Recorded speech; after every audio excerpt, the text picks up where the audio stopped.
David Cobb of the Stein Brockett campaign and Calvin Priest of Socialist Alternative. We planned these weekend events, but nobody made the time or space to fulfill the mission of OI, which was to build an independent coalition for the 99%. All of our endorsers signed off on that mission. All of our speakers knew that was our mission, and all of you are invited as part of OI. Volunteers, leaders, speakers of the movement. So PIP went rogue and planned this event by ourselves, because we are revolutionary. And I was very touched when Brian Jones, executive director of the Justice Party, just reached out to me and asked if they could co-sponsor it and donated some money that made this possible. Thank you, Brian. And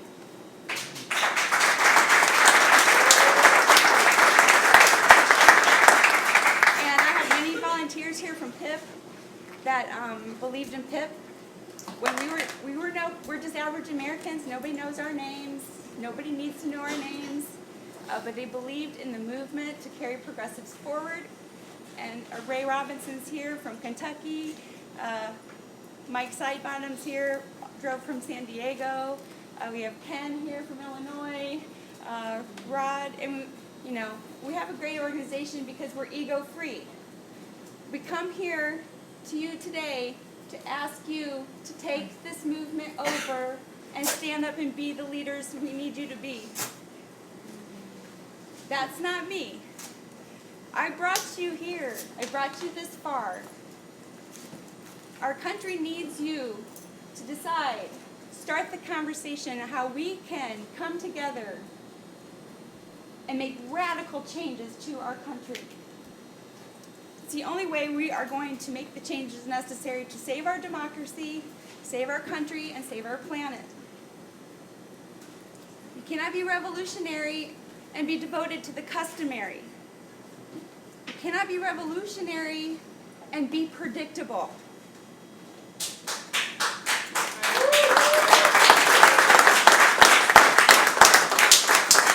We will no longer accept incrementalism from any party. We do not have decades to build. We don't have decades to reform the Democratic Party, and we don't have the decades it might take to build the Green Party, but we honor them. We honor their service to independent politics.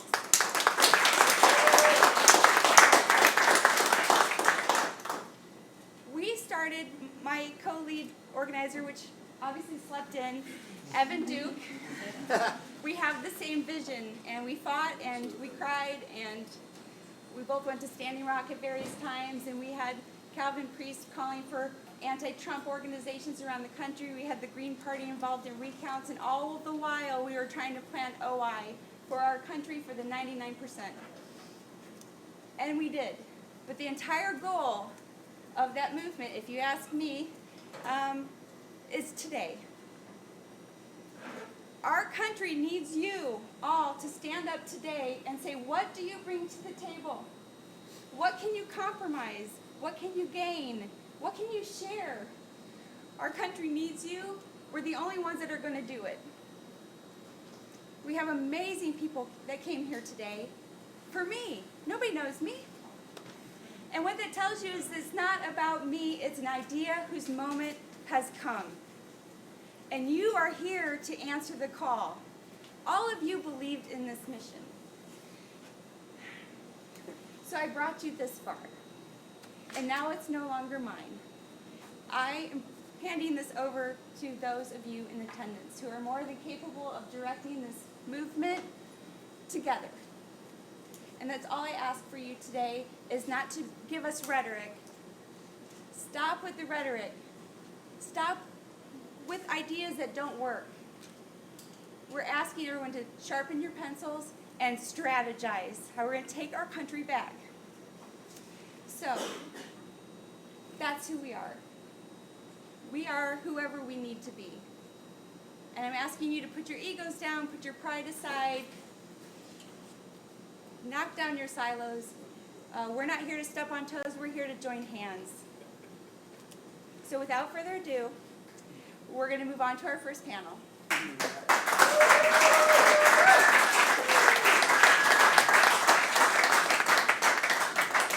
Oh, and I should say we have a lot of great media here. We have a documentary crew who's led by Blake Lewis here, and we have a private media room. So if anybody feels like they want to talk about what the movement means to them, Blake is here. We have Real News Network here filming, and we have Medina from The Observer, who changed her bus ticket to be here today. Thank you. Thank you. We have real progressives. Oh, Thank you. obviously. And we have Shining a light on the situation. Obviously, we have real progressives here. They were actually the first organization that openly and publicly gave us support and became our partner. And so I'm totally indebted because I wrote him and he's like, let's talk on the phone. It was 10 minutes. And ego aside, thank you. So we have a lot to do today, so we're going to try to do as much as we can and be efficient with our time. So I'm not really great at MC, but here I am. So I guess I'm stuck with it. All right, so I'm going to ask each of you to briefly... Huh? Any more copies of that? Oh, yeah.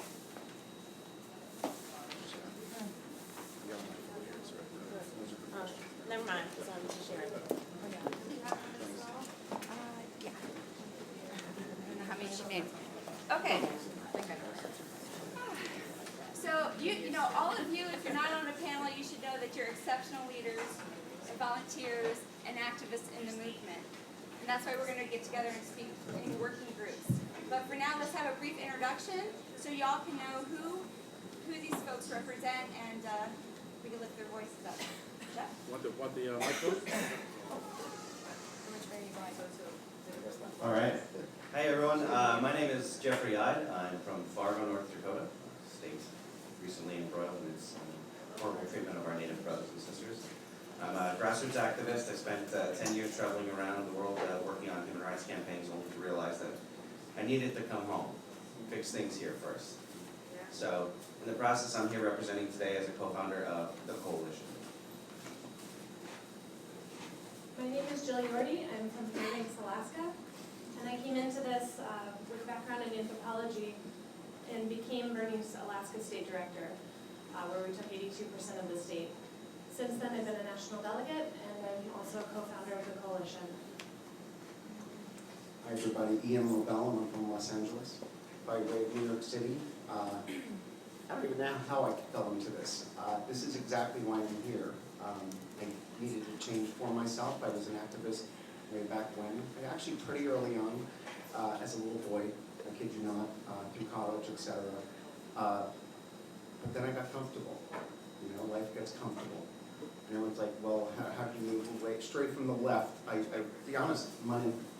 And not a lot of money, just enough to be comfortable and to distract myself. I had marched backed up, and I'm back with a vengeance. Thank you. Ihani Washte, Madakir Pilwasi, Nazazi Umaha, Imaki Ape. Good morning. My name is Allison Renville. I am Omaha, Dakota, and Hunkpapa Lakota from Standing Rock. I am a Bernie delegate, and I also helped found the South Dakota Progressive Campaign, which was a group of delegates who organized throughout South Dakota and bridged the gap between the odds of Bernie winning and Hillary winning, that we were able to take a 50% amount of delegates to the National Convention. And I am a Standing Rock tribal member. I have been on the ground since August 11th when we answered the call that Chairman Archambault was able to put out to surrounding nations and to other allies. And I've been actively organizing with we call it the Horn. It's the leadership within camp, and it's we're leading the 7th generation into the future and hoping to not only reestablish our 7 values into our daily lives, but also we are building the Great Sioux Nation and reestablishing our treaty rights and going to hopefully carry on everything that we've started so far. And it's just going to be a really great thing, and I'm so glad to be here with all of you guys, and we completely appreciate everything that every single one of you guys have done, and it just it means so much. You know, I never thought I'd get to be in this position right now, but it's really great that, you know, we're all here for the water, and we're going to continue to fight for everyone. And, you know, I just want to say that I appreciate everybody, and I'm going to be grateful and thankful for the rest of my life for everything that you guys have done. So, welcome.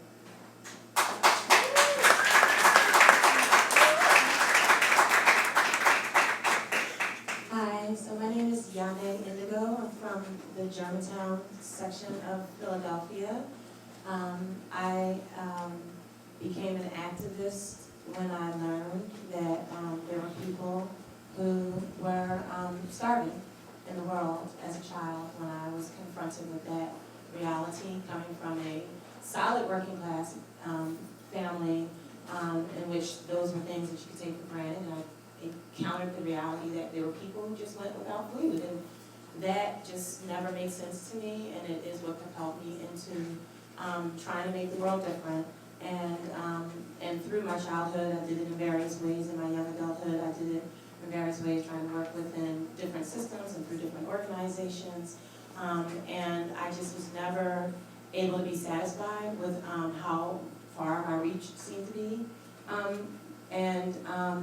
And I got to the point, especially as, you know, after September 11th and all of the things that happened that was going on in our world, I began to be really like overwhelmingly burdened with everything that I knew was happening, with children being bombed, and, you know, with people having their land taken for profit, and, you know, people being jailed, and I couldn't sleep. I needed to somehow figure out how to touch it all. And for the last 3 years, I've been working on the development of a project called Ubuntu Nation, and it used to be called 100%, and then became Ubuntu Nation. Ubuntu is a term; it means I am because you are, and Ubuntu Nation is the development of an international community based on that principle that is remembering our connection to everything, you know, not only to each other, not only to this air, not only to the trees and the animals, but also to this cloth and to this bottle and to the tables. And, you know, every inanimate object is created from an animate object. And so remembering all of that and honoring that connection to everything in how we build our systems and how we treat each other, and also building a mechanism to decolonize and to educate so that we can actually treat all that exists in the way that is supposed to be, in a way that honors our basic existence, you know, by remembering that when I look at you, I'm looking at an extension of myself. And so, you know, I took a little time, it seemed like a detour, but it really was very connected, working on Bernie's campaign. I was the spokesperson for the Bernie or Bust campaign, and, you know, apparently properly predicted that if people didn't get in the right place with Bernie, that the Democrats would lose the White House, to the unfortunate reality of what we end up getting as a result of that. But then when Bernie was no longer running, I threw my support behind Jill Stein, and I traveled around the country. And you know, and I think Jill Stein was an outstanding candidate. I really do. I think that she really stood very strongly and firmly and very intelligently in the right place as it relates to the issues. But I was very happy to be able to travel around and meet people all over the country and just see how much energy and power and hope there was. And you know, and then, you know, went to Standing Rock and spent a few weeks there. And now I'm here. And moving into the next phase with Ubuntu Nation, with all of the people who I have connected with, not only around the country, but around the world, to that end. And so I'm happy to be here. Thank you for throwing your heart and your soul and your pockets into organizing this, because you know how important it is for us to move things forward and make this world the place that it should have been generations ago. So I thank you also and all of you organizers.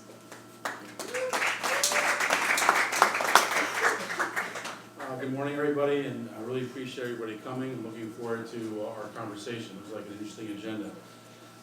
My name is Kevin Zeiss, and I'm co-director of Popular Resistance with Margaret Flowers, who's over there. And in this last campaign, I started out before Bernie announced running. Both Margaret and I were urging him to run independent of the Democratic Party, because we've seen this before. We knew that was going to end, and it ended as we expected, sadly. And I did work on Jill Stein's campaign as a senior advisor, and I've also worked on Ralph Nader's campaign in 2004, when he was, I think, the most hated presidential candidate because of 2000. I actually flocked to him because I saw he had shown power in 2000, standing up to two very dangerous political parties. And Al Gore was a corporate pro-war Democrat, and we know what George Bush was. And so I served as Nader's press secretary and spokesperson in 2004.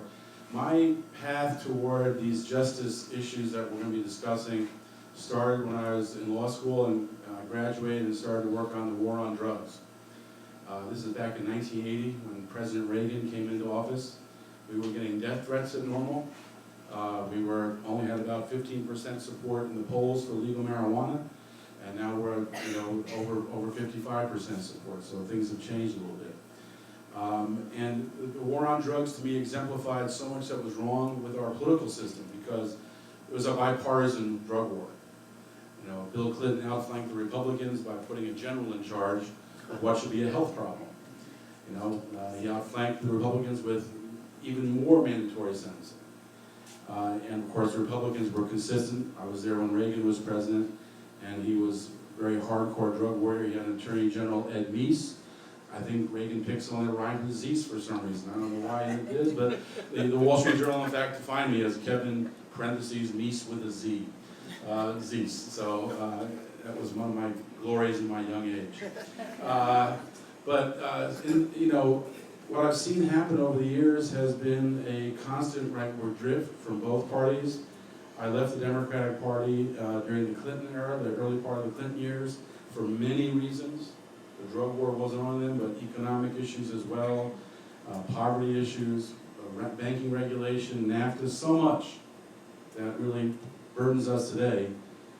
I'd say the economic collapse came out of, the 2008 economic collapse came out of the Clinton administration. He planted those seeds. And so much that ails us today came from that and has continued through all the presidencies since then. And so I think we have a lot of work to do, but I see tremendous opportunity right now.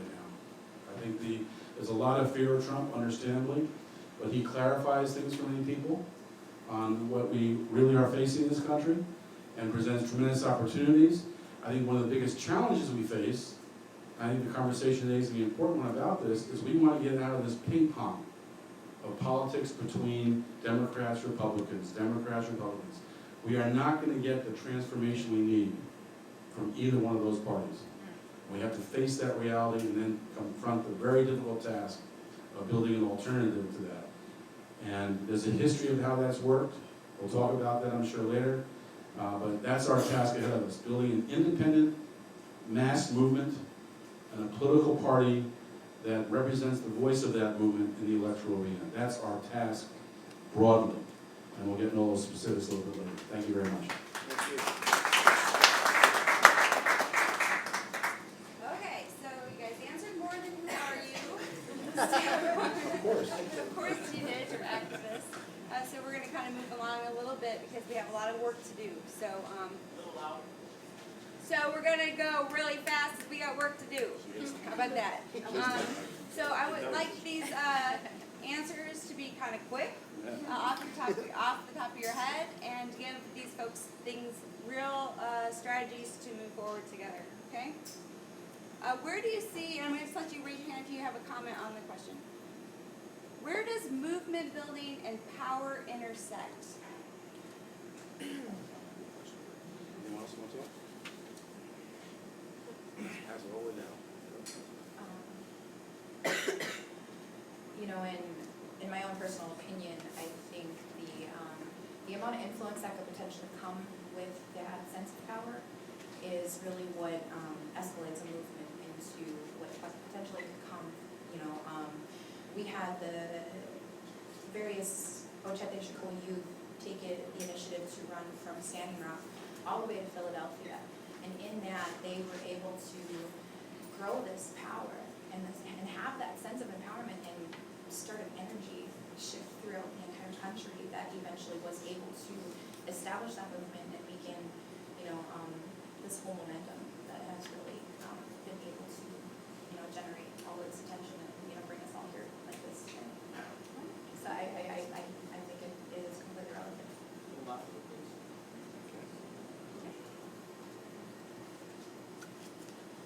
You know, in just a brief description, in building the coalition, an organization that was founded by National Bernie delegates to fill the vacuum of communication that simply wasn't present between most of the delegations leading up to the convention. We eventually led the walkout and occupation of the media tent that gave voices to the people who felt ignored. I think we see this in nonprofits, in activist groups, in grassroots groups around the country. And I think most of us in this room would agree that, you know, higher level of collaboration and communication between all activists and grassroots groups is needed if we're going to continue building in a much larger level. I think we need to find new ways to build and keep these communication structures open so we can talk about having shared resources. And the nonprofit organizations, which are often so restricted and what they're able to do and shift in terms of messaging, which have the resources. We need to be able to keep in strong cooperation with the grassroots groups, often missing those resources, but have the greatest mobility and ability to change quickly. So I think that communication and collaboration is our key. Kevin, did you want to speak? Sure. I'll answer every question. I've been doing this for 35 years or so. Movements are our only power. We live in a mirage democracy where we are restricted and forced to vote for two parties. Third parties are kept out in various ways, from how you can register for a third party, how you get on the ballot, whether you get into debates. Every step of the way, the system is rigged against any alternative to the parties. So we live in a mirage democracy. The power we have is a movement. The good news is we know from the last 100 years' experience since Gandhi of what works and what doesn't work in a movement. We know, for example, that what movements have failed and what movements have succeeded. And so we can learn from that. And the basic lessons, I'll just give a couple now, but there's so much to learn. But basic lessons are mass movements succeed, fringe movements fail. So you want to develop mass. Second is that when you develop your mass movement, you want to build your movement, and at the same time take power from the power structure. Power structures includes things like unions, or businesses, or media, political parties. You want to pull people to your movement, so as you're growing, you're weakening them. The third thing is we're representing as a movement a national consensus. And we are doing that right now. 90% of Americans want money out of politics. 80% of Democrats want a single-payer system. 60% of Americans want a Medicare for all single-payer system. So I could go through 10 or 15 issues where we have mass support, we represent national consensus. And then the key, what history shows, is that 3.5% of the people get active in a movement, they have always won. 3.5%. You can win with less, but 3.5% has never lost. Democracy or dictatorship. So that's our task, to build a mass movement, mobilize 3.5%, and represent the national consensus on key issues. Sorry. If I do this, it's time to wrap. Okay. Something I'm interested in, I think a lot of us are, we saw the mobilizations this weekend, some effective, some not, etc., is do the traditional forms of protest even work anymore to impact change? The rallies, the marches, are those traditional forms effective? Thank you. Whether or not they are still effective, I do believe everything is effective. I do believe that it also, I guess, alienates people that think that is actually the only way to protest. You know what? It might be, I could call you up tomorrow and be like, we're going to march, and you'll be like, right on. The vast majority of people were like, it's uncomfortable for me, and that's awkward, or, well, yeah. So how do they realize that with every post, with every phone call, with every donation, everything of that caliber creates momentum, which is energy, which is life. I notice that we're in a sweet spot now, and we are beginning to realize that. It's really exciting. Millions of people showed up yesterday. The entire planet is watching. The White House is definitely watching, and people are mobilized. I think, for at least my commitment is to keep people in a heightened state of discomfort. Not crazy, because that's fear, fight or flight and power. Just mild dis-ease. That's what mobilizes people, and that's what moves it forward. So yes, striking, revolting, all of that is wonderful, but let people, educate people that anything and everything they do is a form of protest. When it comes to traditional forms of protest that have been utilized there in Standing Rock, I feel that from everything from direct actions to just the ability to stay in prayer the entire time have been what's completely driven this whole entire thing from top to bottom. We've had demonstrations, we've had rallies, we've had marches, we've had even direct actions as much as closing in on the police. They got really good at blocking us in, but we took the initiative to put one group of people on one side of the gravel roads and another coming from another direction, and we successfully blocked in Morton County and the National Guard, and it was something that we were capable of doing because of the faith that was behind everything that we've been doing here in Standing Rock. And I totally have faith in the political process and participation.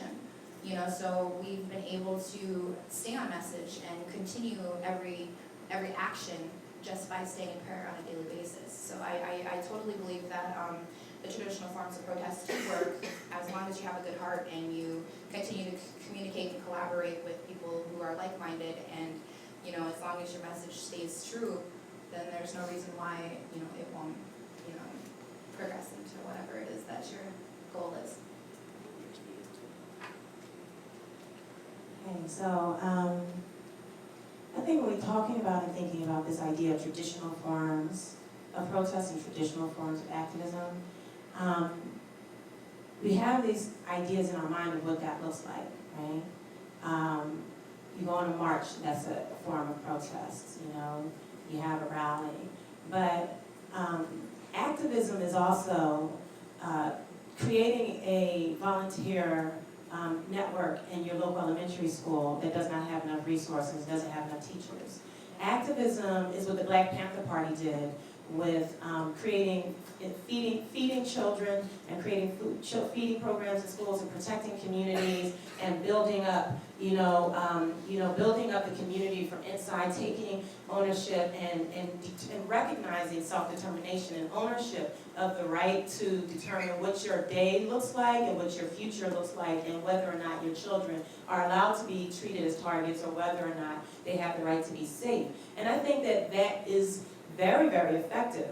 I think that going into one piece, like just marching, no, it's not going to do anything. Just getting together and speechifying is not going to do jack shit. But it does have a place in a larger movement with all of these other things. I can't say how many partners I found at marches and how much community building I did as an activist through rallies. So, that is important. It's an important way for people. After Philando Castile was murdered, I was completely unproductive. I couldn't do anything. It was so traumatizing. And Alton Sterling was so traumatizing. And the only thing that made me begin to be able to get going again was that protest. the protests that I did through my communities with other people who were hurting the same way that I was hurting, us talking to each other, speaking to each other about what we were going through, not having to crawl in bed with my mom as a 44-year-old woman, but being able to walk in partnership and hold hands with people and raise fists with people and express anger with people and recognize my right to be treated better than that and the fact that that treatment was something that I experienced and that everyone else was, that all these other people experienced whether they knew it or not, but here people did know, and that moved us into a healing place. And you have to be going through a process of healing as well if you're going to move forward in trying to heal a broken world. So I do think that the traditional forms of protest and the traditional forms of activism work, but I think it's important for us to remember that it's a whole basket full of different things. And we got to get past this idea that just marching around the city, and knocking things over when we're angry, and then talking to each other about how angry we feel and about how much better we deserve, and then going home and sitting on our sofas and saying, yay, we talk down, whatever the issue is not going to work. It's got to be coupled with the other forms of activism in our daily lives and in our organizing.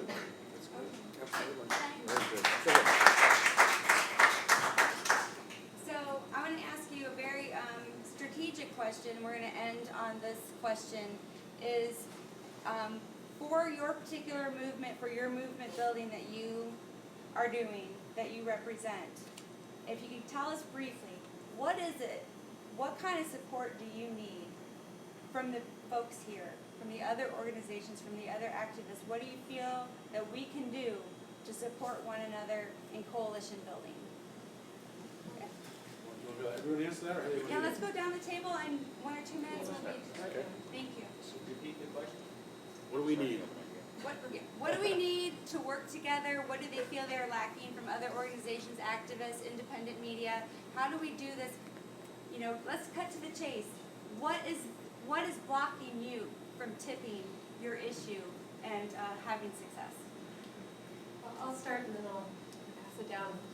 I think to answer this, we need to take a look at what is the biggest goal, what's the biggest commonality, and I think what we've heard is that's participation.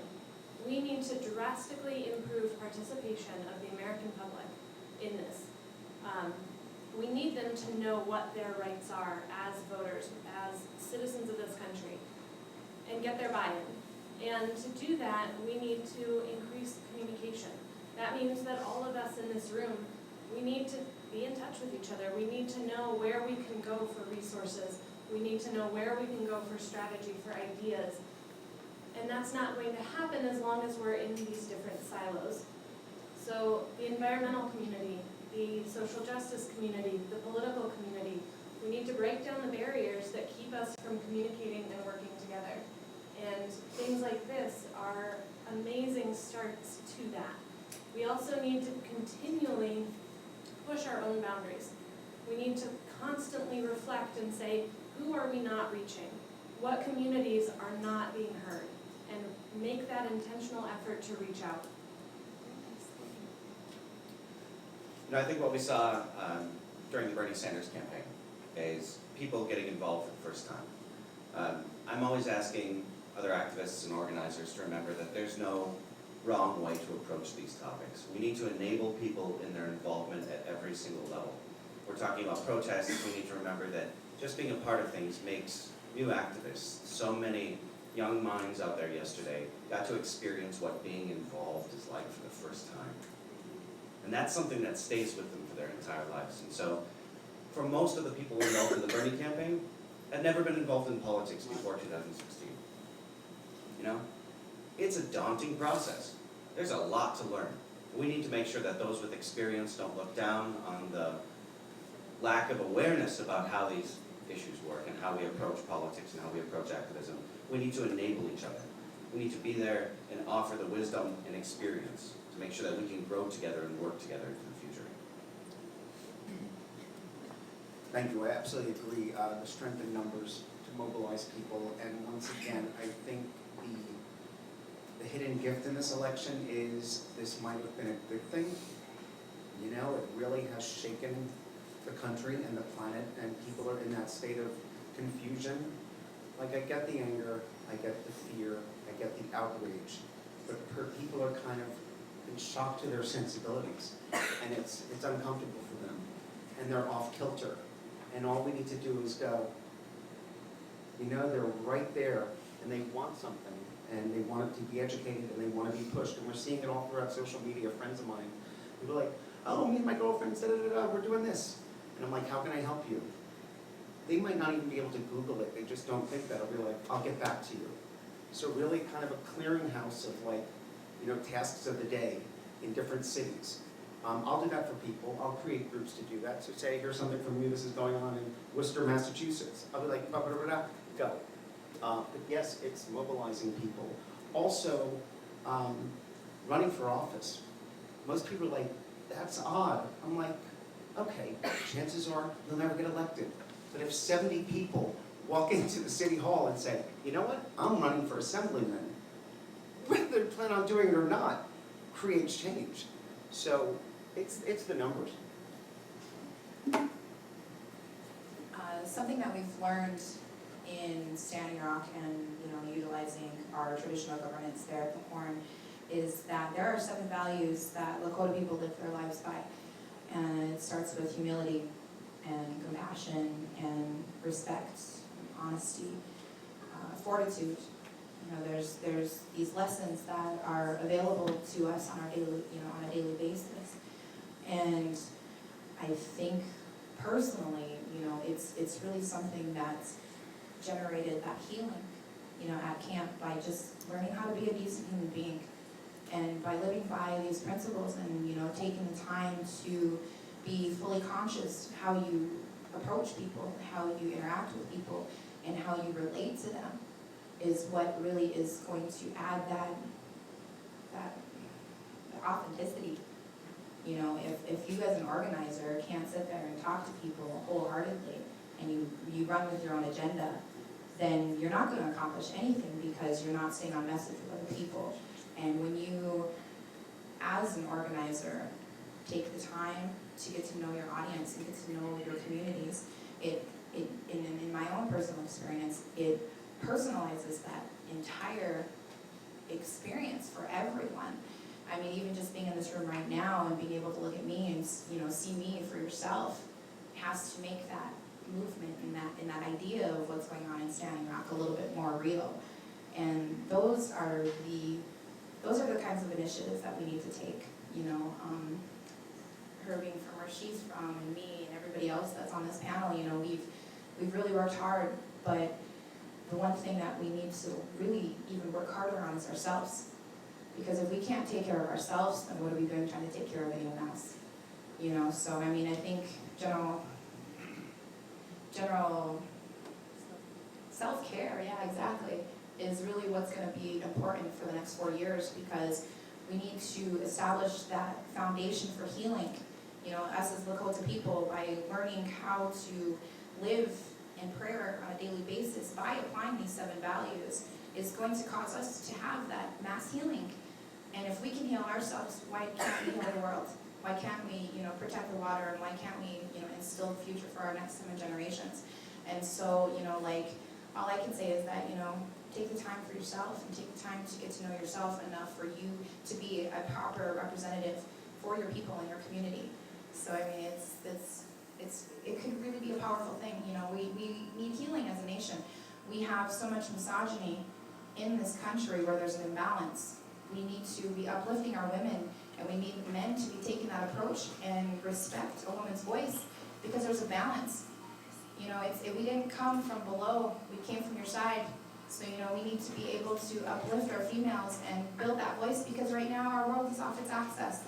And what if we were able to generate that reshaping of the world where we can, put it right back on its axis and things will stop melting? I mean, we're optimistic enough that, back home, that's what we're doing. So, I just, like I said, I just want to encourage that healing and that self-care, because I really think that's where it begins. So first of all, I have a message to the people who voted for Trump and the people who voted for Hillary Clinton. One, having a rhetoric, from my experience, that speaks to oppression and division and racism and misogyny. The other, having policies that reflect those same things, even though there's a different message. And what I say to those individuals is the same thing that I said to everyone in here. I am because you are. As I mentioned before, the name of the Ubuntu Nation Project was originally the 100%. And that's because we cannot organize for all but some. We have to be organizing the world for all of us. And some of people may be the people we're fighting against, but we still also have to be fighting for those people. You know, I like we need a party of the 99%, or the party for the 99%, but I would say we need a party of the 99% for the 100%. I think that we can always find a way to find a division. You know, we can't keep going and seeing people being on opposition as it relates to the end goal. We have to see every single entity, every speck that is existent on this planet that represents all of the unknown in this universe, that we are all connected if we are going to actually move forward and create a world that is beautiful and full of love. And I know it sounds like bunnies and rainbows, but I am telling you with absolute certainty that it is possible and that we are the people who are supposed to make it happen. My Ubuntu Nation Project has 4 things coming up. When you talk about practicality, that people will be able to get involved in.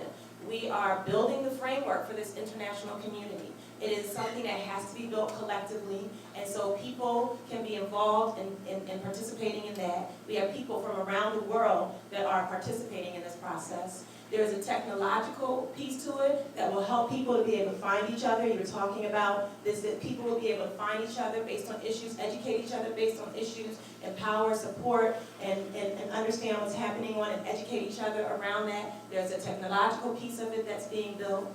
We are launching a national holiday. We will launch a national holiday to end hunger in the world.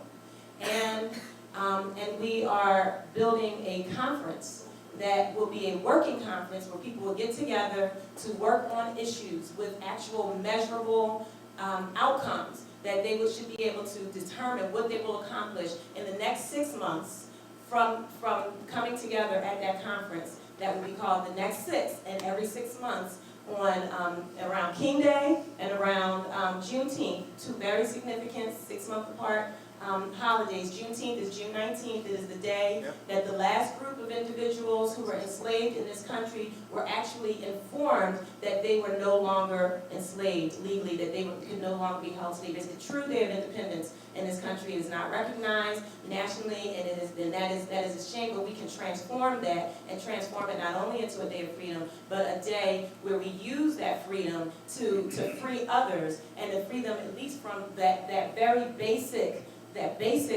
issue of hunger. And so those are things that we are working on as Ubuntu Nation, and people who want to get involved, that's a way that people can get involved. Thank you all very much for the comments. I agree with everything I've heard. Let me first say, though, that each of you should not underestimate your power. You have more power than you realize, more power than you're told. And we can do incredible things when we're held back by our own fears of our power. There are 2 things we have to do as a movement. We have to mobilize people, and we have to educate people so we develop a national consensus that can't be ignored. If we do those things, we will change the political climate in this country. We will have more of an effect on the direction this country goes than Donald Trump will have. Movements are powerful when they are organized and built into a mass. All that starts with political education. Understanding that, in fact, movements have been successful in the past, how they've been successful, and what we need to do right now. There's actually a great analysis of social movements called the 8 Steps to Successful Social Movements. Stage 7 is success. We're actually in stage 6 now. Stage 4 was the Occupy, the takeoff, and we've been building since then. Occupy was about 350,000, 400,000 people, 0.01% of the population. Look how it shook the power structure. Now we're probably, 4 times that size and growing quickly. So we have to absorb those people, educate them, and mobilize them. And our website, popularresistance.org, was created to provide resources to people. So you can, both on a daily basis, know what's happening in the movement. We do a daily newsletter. You can come to you every morning, and you'll know what's happening in the movement, and how you can get involved, and how you get other people involved. We provide tools so people can take action easily, sometimes on the streets, sometimes in the living room. We provide a weekly newsletter that is an analysis piece of what we learned from the week. And this week's newsletter is about the protests in Washington, D.C. and around the world. Everything from the Black Bloc to the Women's March, and everything in between. This was a great weekend of protests to learn from, because every type of protest was used, or many types of protests were used. I don't think we occupied any. Oh, there was a little occupation going on in Franklin Park, I think. We used a whole variety of protest methods. So where do we go from here? How do we build on that? So I'd urge you all, if you're not already involved through Popular Resistance, to sign up for the daily and the weekly newsletter, check out what other people are doing, and your job, our jobs, each one of us, is to do more than we're doing. We have to be multi-hatted. We have to be the media, through our little computers we carry around with us, through our bigger computers and videos. We have to tell everyone that we know what they can do, because people want to get involved. They don't know how to get involved. So a lot of our work is directing and giving people ideas. And we need to develop a network of people around the country who are doing that kind of organizing on a local level and can be in touch with each other. So when we need to do a national day of protest, we can do a national day of protest. This is all doable. This is all within our reach. We're, in fact, very close to that already. So I think this is these next 10 years, maybe among the most important in our lives. There's so many opportunities, so much change that's needed, and we're now seeing it confront us so directly that more people are willing to get active and get involved. So reach out to people you know, get them involved, and do more than you think you can do, because you can do it. Thank you very much. Thank you. Can I just say one thing, I'm sorry, just really quickly, as it jumps off this. Please read, we have to be educating ourselves. We need to be educating ourselves of, rules of revolutionaries, rules for revolutionaries. Like, read about this, understand what people have already done, understand the truth of what's been happening, what's happened with the, read the Lenin, Marxist, read about movements, understand what it is that we're getting involved in. Particularly, I'm saying this to the people in this room, we have to be educated, because we are taking the role and responsibility of leadership. And we need to not make the mistakes that were made before. We need to be learning, growing, and building on what's already been there. And we have to then constantly be learning and growing. And it's a responsibility that we have to take on for ourselves. We have to educate ourselves and educate each other. And we have to read. We got to get those books open and read what has been and build on that. Thank you. We also need to encourage divestment into major banks and to Wells Fargo. And we also need to continue to encourage our friends and family and any other person we could think of to completely defund the Dakota Access Pipeline. Absolutely. So, since we're doing this kind of on the fly, I wanted to add this young man I met at our social on Friday. I'm giving him like 2 minutes and then it's over. But he's doing something amazing, and I feel I just need to let him showcase that for a minute. Go ahead. Thank you. I didn't know I would be speaking, so forgive me if I don't know. Forgive me for doing exactly what I'm doing right now. Stuttering. Okay, so I think that one of the biggest things. Yeah. No, yeah, of course. Okay, so one of the biggest things that prevents people from, I think, getting involved and taking action is they'll see something on the news that gets them really fired up, and they won't know how to take action, so they'll resort to posting angry Facebook posts and such. But that time right after you see something that gets you fired up is the time to take action. so what myself and a few others have done is create a platform called RevHub, which stands for Revolution Hub, which brings together all of the progressive news. It's the largest collection of progressive news in the world now. Actually, we have 10,000 progressive news videos, and it grows by 100 each day. That's amazing. That's amazing. Really, very impressive. And it talks about all the issues from all the different movements, the Dakota Pipeline and Black Lives Matter. And so basically, the most important thing we do though is after you watch a video, we immediately give you actions that you can take. Now you're fired up. We give you actions that you can take to make a real change. So right underneath videos about the Dakota Pipeline, we have links to defund Apple and bank exit. And the goal is if we can have this platform where millions of people can get together and take the same action at the same time, like, for example, divesting from their bank, then we can have so much of an economic impact on the establishment and these powerful groups that they will, that basically it will become in their financial best interest to serve the people. Yeah, so that was the best I could explain it off the top of the preparation, but And can I have a show of hands who can commit today to talk with this young man and connect your movement to his app and your action, your independent media needs to go on his app, and the actions that need to be taken need to go on his app, so we all have one place to find Lee Camp, all these great journalists, real progressives, real news networks, and you guys put your actions on there. Promise? Who can promise that today? RevHub. So now we have something that's gonna connect us all. A lot of pressure. No worries. I want a T-shirt for free. Absolutely. Okay, so please fulfill that commitment today. We're gonna take a 5-minute break, and then next is the independent media panel. Thank you, everybody. I look forward to talking to all of you.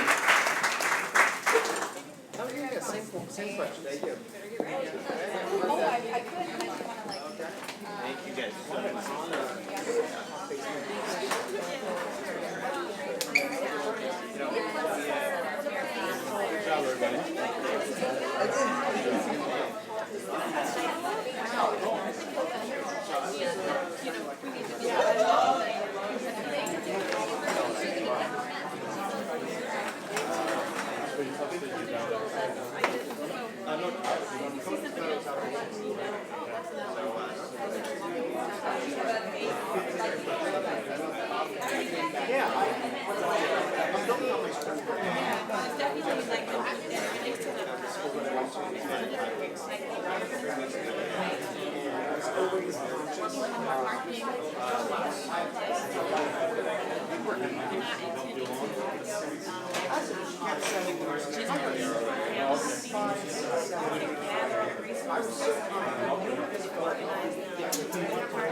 It's not simply like we get the money, we get the politics. So I'm rattling people that are like,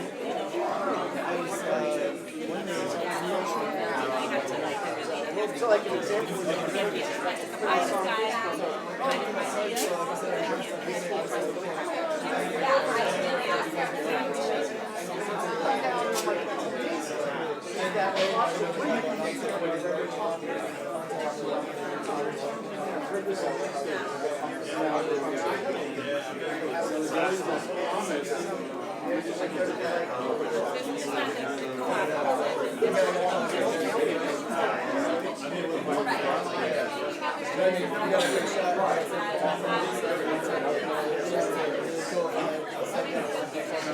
Can I give you my card? I did. Would you text me? Are you in touch with them?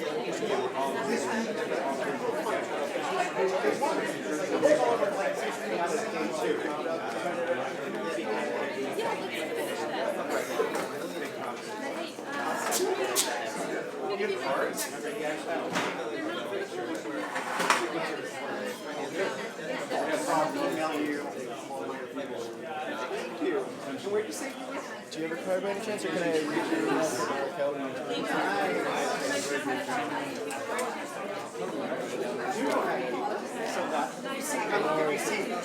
Cameron? That's scientific exposition. Yeah. That's amazing.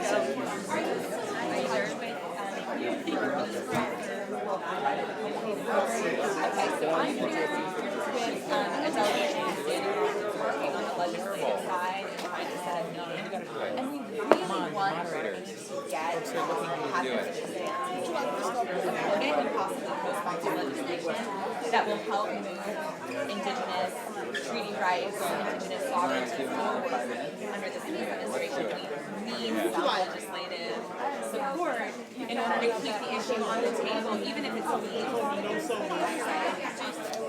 There needs to be some legislation that represents positive steps forward for Native Indigenous. Okay, well, great. Thank you so much. Oh, I'll use the mic. Yeah, you can, because I'm not sure people in the back. Okay, that's fair.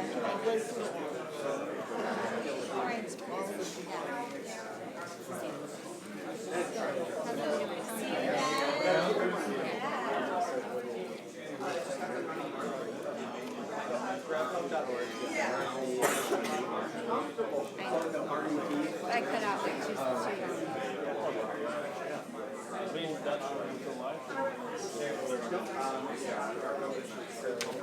Yeah. Thank you, Anna. Am I sure? Yes, I'm positive. I love you. Really? Yes. Really? Really? You are an angel. You're an angel. We are together for a reason. I mean, seriously, we found this space and we're making it happen. I'm loving everything that I'm hearing. Thank you. I think I need to grab a little bite. I still want to get that coffee.